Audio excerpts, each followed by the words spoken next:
Praise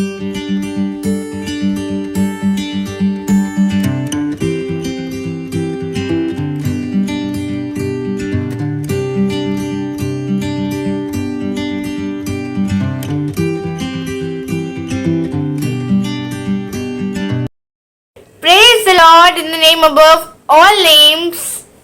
Praise the Lord in the name of Jesus. आज हम जिस वचन पर बात करेंगे वो है, हम सब निकाल लेंगे, बाइबल साथ में लेकर बैठे प्लीज। इफिसियों उसका चैप्टर 5 का वर्स 14।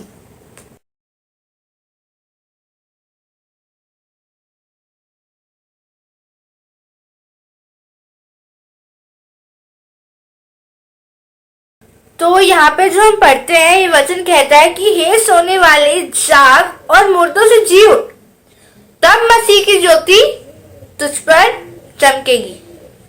हे सोने वाले किनको कहा जाता है, हमें पता है क्या?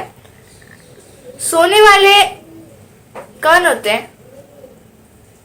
मतलब अगर हम परमेश्वर को जानते हैं, सिर्फ जानते हैं कि हाँ ये परमेश्वर है, हम इनके बच्चे हैं, बस इतना, और हमें वचन फैलाना चाहिए, हमें ये सब पता है, पर हमें पता है कि हमें वचन फैलाना चाहिए, हम नहीं फैलाते।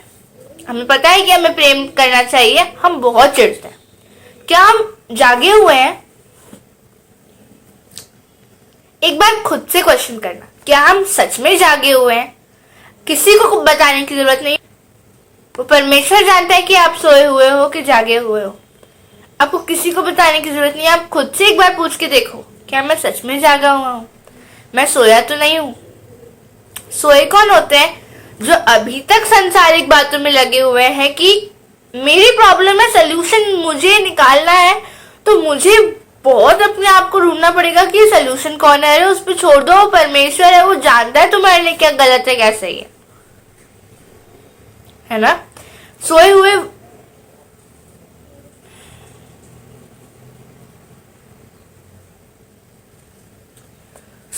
वो हैं जो अभी तक उन संसार की बातों में पड़े हुए हैं कि मुझे इन चीजों में आनंद आता है, वो मसीह की चीजें तो बोरिंग है। अरे बोरिंग नहीं है यार, एक बार जानकर तो देखो उस परमेश्वर को, जो संसार में तुमको खुशी मिलती है ना, उससे 100 टाइम्स बड़ी शांति है और बहुत आनंद है। मुश्किलें आएंगी, पर वो मुश्किलें भी बहुत बड़ी नहीं लगेंगी, क्योंकि उनमें वो आपके साथ होंगे। परमेश्वर हर समय आपके साथ होंगे। अगर आप मुश्किलों में पड़ोगे भी ना, तो ऐसा परमेश्वर है, हमसे इतना प्यार करता है कि वो बोलेगा तू मेरा हाथ तो पकड़, तू मेरा हाथ तो पकड़। हम करते हैं ना पार साथ में, मैं हूं तुझे सामर्थ देने के लिए। वो हमें अकेला नहीं छोड़ेंगे, वो हमारे साथ है। बस बात यह है कि हम जागे रहना चाहिए, हमें पता होना चाहिए कि वो यीशु है, हमारा परमेश्वर है, जिसके द्वारा हम अनुग्रह को पा सकते हैं। वही यीशु है जिसके द्वारा हम परमेश्वर तक पहुंच सकते हैं। और सिर्फ पता होना जरूरी नहीं है, बातों को बताना और उनको अपनी लाइफ में खुद भी अप्लाई करना बहुत इंपॉर्टेंट हो जाता है। अगर हम अप्लाई करते हैं और लोगों तक फैलाते हैं इन बातों को, तो हम जागे हुए हैं। और ये इतना इजी नहीं है। बहुत लोग आपको बोलेंगे कि तुम क्या कर रहे हो, ये सब क्या है, छोड़ो, भूल जाओ। क्योंकि जब पवित्र आत्मा वर्क करता है तो वो चुप नहीं बैठने वाला है। वो जो शैतान है उसको बहुत चिढ़ होती है जब आप कुछ परमेश्वर का काम करते हो। आप जब तक अच्छे होते हो, आप जब तक मतलब जब तक आप सांसारिक होते हो, तब तक कोई भी आपको क्वेश्चनिंग करता है। मतलब जब तक आप पूरी ऐसी वर्ल्ड की अजीब अजीब चीजें है ना वो सब करते हैं, तो कोई भी आपको क्वेश्चन करता है कि ये क्यों कर रहे हो यार, नहीं बोलते ज्यादा लोग। बट जैसे ही आप परमेश्वर के रास्ते पर चलने लगते हो, जैसे आप वचन फैलाने लगते हो ना, कितने सारे क्वेश्चन उठने लगते हैं कि क्यों कर रहे हो, तुम तो बच्चे हो, तुम ऐसा मत करो, तुम ऐसा मत करो। अरे इट्स ओके, मेरे परमेश्वर ने मुझे चुना है वो मेरे द्वारा बोल रहा है, इसलिए ऐसा सब कुछ हो रहा है। बस बात खत्म। और अगर कोई क्वेश्चंस आते हैं तो खुश हो, आनंदित हो कि वो परमेश्वर तुम्हारे द्वारा काम कर रहा है, इसलिए सब हो रहा है, नहीं तो नहीं होता। और अगर तुम परमेश्वर का वचन फैला रहे हो, अगर आप परमेश्वर का वचन फैला रहे हैं और कोई विरोध नहीं हो रहा है, तो फिर कहीं कमी रह जा रही है। हमें परमेश्वर से मांगना पड़ेगा कि वो सामर्थ्य हमें चाहिए। हम आत्मा में जागना चाहते हैं, हम वो एक्टिव सिटीजन बनना चाहते हैं जो कि आत्मिक तौर पर जाके परमेश्वर के राज्य की महिमा करे, तो उसके राज्य का योद्धा कहलाए और लाखों करोड़ों आत्माओं को बचा ले, नाश ना होने दे। पर अगर हम सोते रहे, अगर हम उन्हीं कामों में फंसे रहे जो हम डेली उस पे करते हैं, चिड़चिड़ाते हैं, लोगों के बारे में गलत बातें बोलते हैं, बुराइयां करते हैं, है ना, और बहुत सारी ऐसी चीजें करते हैं जो परमेश्वर की नजर में बहुत ज्यादा गंदी है, वो उनको बिल्कुल नहीं पसंद है। अगर हम वही चीजें डेली डेली करते हैं और रात में सोने से पहले माफी मांग लेते हैं कि हमें माफ करना, तो क्या वो हम सही करते हैं? नहीं ना। इसका मतलब हम सोए हुए हैं। पर जिस दिन उसने हमें जगाया ना कि उठ, वो हमें पता है बहुत बार बोलते हैं कि उठ जाओ, उठ जाओ प्लीज, तुम मेरे चुने गए हो, तुम्हें सोने का अधिकार नहीं है, तुम उठो, तुम मेरे बच्चे हो। वो हमें बोलते हैं, पर वो हमारे ऊपर हम सुनते हैं कि नहीं सुनते। बहुत बार हम सुन के भी अनसुना कर देते हैं किसी के थ्रू, या हमें अंदर से आता है ना कि चलो प्रेयर करने बैठते हैं या बाइबल पढ़ के देखते हैं।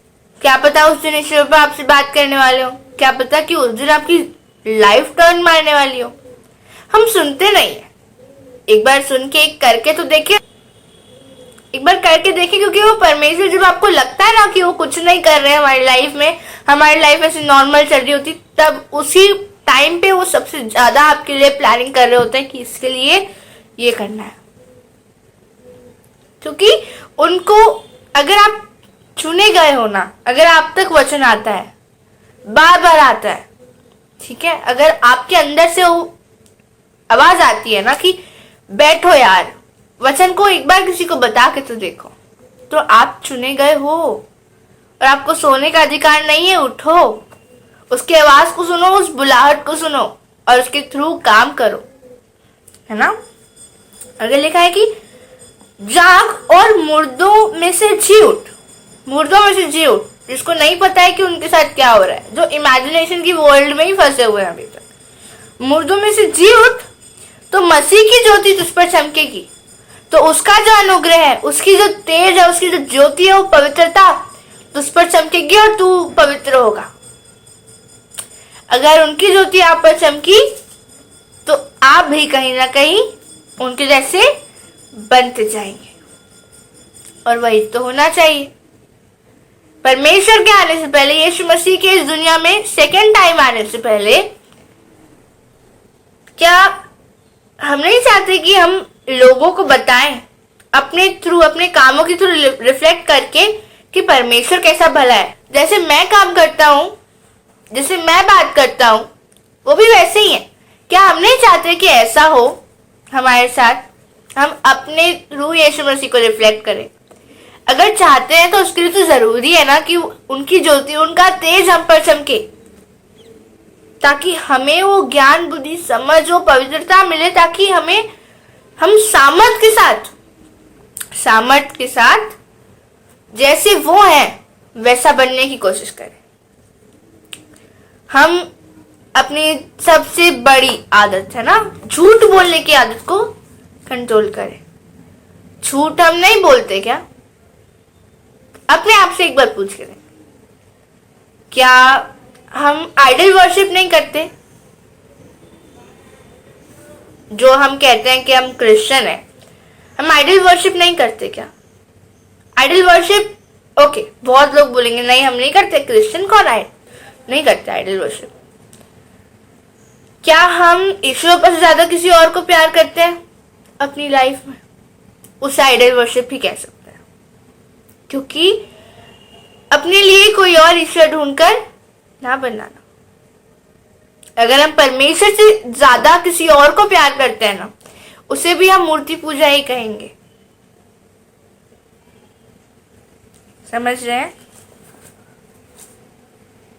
तो अपने आप को एक बार स्कैन करें, जांचें कि क्या मैं सोया तो नहीं हूं, और अगर सोया हूं तो कोई बात नहीं, अभी भी समय है, उठ जाता हूं। परमेश्वर अभी भी आपको बुला रहा है कि तू मेरा बच्चा है, तू मेरा बेटा है, तू मेरी बेटी है, उठ। मैंने तुझे सोने के लिए नहीं रखा है, तुम्हारे द्वारा बड़े बड़े कामों को करवाना चाहता हूं। इसके लिए तुम्हें मुश्किल सहनी पड़ेगी, पर मैं तुम्हारे साथ रहूंगा। तो वो मुश्किल बहुत बड़ी तुमको नहीं लगेगी। अगर हम चाहते हैं ना कि हम उस राज्य के योद्धा बनने वाले हो सके, उस पवित्र परमेश्वर पिता से बात करने वाले हो सके, पता है कितना अच्छा लगता है जब आप परमेश्वर से बात करते हो तो कोई आवाज आती है क्या? नहीं, वो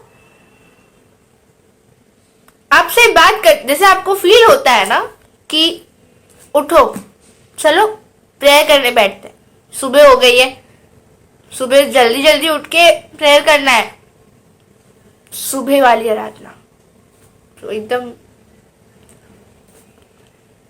सुबह हो गई है, प्रेयर करना है, चलो उठो, 4 बज गया, 5 बज गया, जो बिना अलार्म की जो नींद खुल जाती है।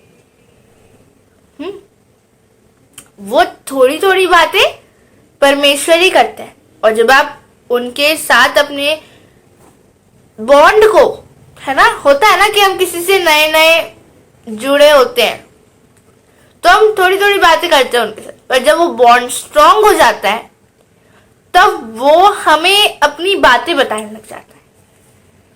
तो शुरू शुरू में जब आपको थोड़ी थोड़ी आवाजें नहीं, आपको मन में आएगा ना कि ये करो वो करो, तो मतलब परमेश्वर आपसे बात करना शुरू कर रहे हैं। और आप अगर उनकी बुलाहट को सुनोगे, अगर आप उनके बोले गए हुए चीजों पर काम करोगे ना, अपने लाइफ को सुधारोगे, अपने बॉन्ड को उनके साथ स्ट्रॉन्ग करोगे, तो आपसे बात भी करेंगे, ज्यादा बात करेंगे, अपने बारे में बताएंगे, डीप चीजों को बताएंगे। और अगर हम वो चाहते हैं कि वो हो, तो हमें अपने आप को उन्हें समर्पित करना पड़ेगा कि मैं जागना चाहता हूं, मैं जाग गया हूं, अब मुझसे बात करिए, अब मैं नहीं सोया। परमेश्वर चाहता है कि आप जागो, आप रियलाइज करो कि वो जो वर्ल्ड जिसमें आप जी रहे हो ना, वो अच्छा नहीं है। उसमें बहुत प्रॉब्लम्स है। हर आते जाते इंसान आपको इस वक्त डिप्रेस लगेगा, पर जागो यार, परमेश्वर के राज्य में आओ। पता है वहां पे डिप्रेशन नहीं होता, प्रॉब्लम्स होती हैं, बट बहुत प्रॉब्लम्स होती हैं, पर आपको उनको फेस करने की वो मिलता है, पावर मिलता है, और फिर आप उनको डिप्रेशन या किसी निराशा के साथ फेस नहीं करते हो, सैडनेस के साथ नहीं, आनंद के साथ कि यार ये तो परीक्षा है, ये तो पार हो जाएगी।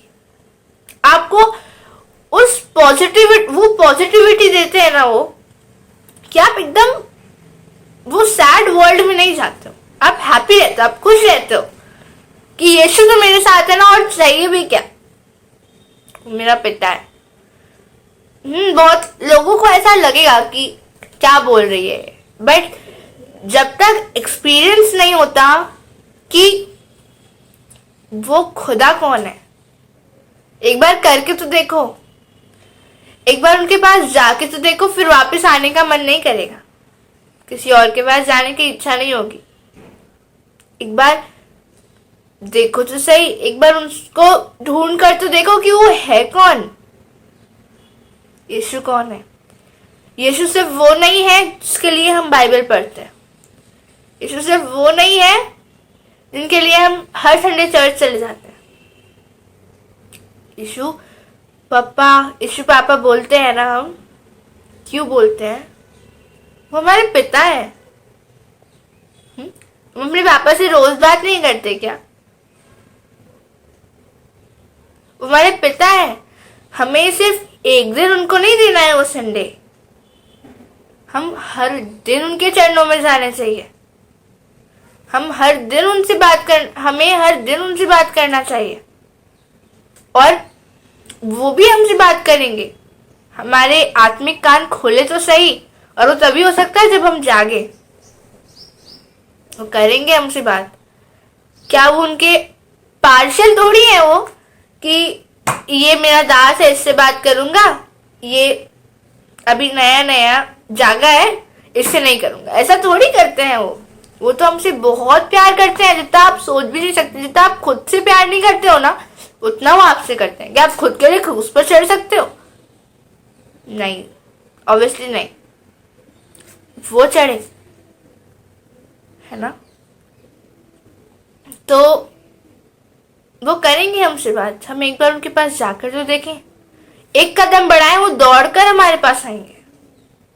एक चीज है जिसमें वो बिल्कुल देरी नहीं करते हैं, वो है अपने बच्चों को अपने पास फिर से लेकर आना।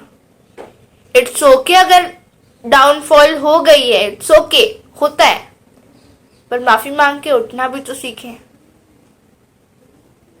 शैतान बोलेगा कि नहीं तुमने ये सब किया है, अब कैसे बात करोगे? वो सिर्फ उसका जाल है और कुछ नहीं है। ईश्वर पर कभी ऐसा नहीं बोलते। अगर तुमने रियलाइज किया है, अगर आपने रियलाइज किया है अपनी गलती को और फिर से नहीं करोगे, उस सामर्थ को मांग लो, क्योंकि आपके खुद के बस में नहीं है। शरीर और संसार आपको पीछे की तरफ खींचेगा। बाकी अगर वो सामर्थ्य आपके पास है ना, वो पवित्रता की सामर्थ्य आपके पास है, तो कोई नहीं रोक सकता आपको, कोई भी नहीं। इसलिए उस सामर्थ्य को मांगो कि हम फिर से वो चीज रिपीट ना करें, और फिर वो आपको अपने पास बुलाएंगे और आपसे बहुत बड़े बड़े काम करवाएंगे जो आप सोच तक नहीं सकते। आप आज कहाँ हो और आपको वो कहाँ ले जाएंगे ना, आत्मिक तौर पर और सांसारिक तौर पर भी वो जानते हैं कि आपके लिए क्या सही है, वो आपको देंगे। Okay, praise the Lord, God bless you all. इस वचन को जितना शेयर हो सकता है प्लीज उतना शेयर कीजिए। Thank you.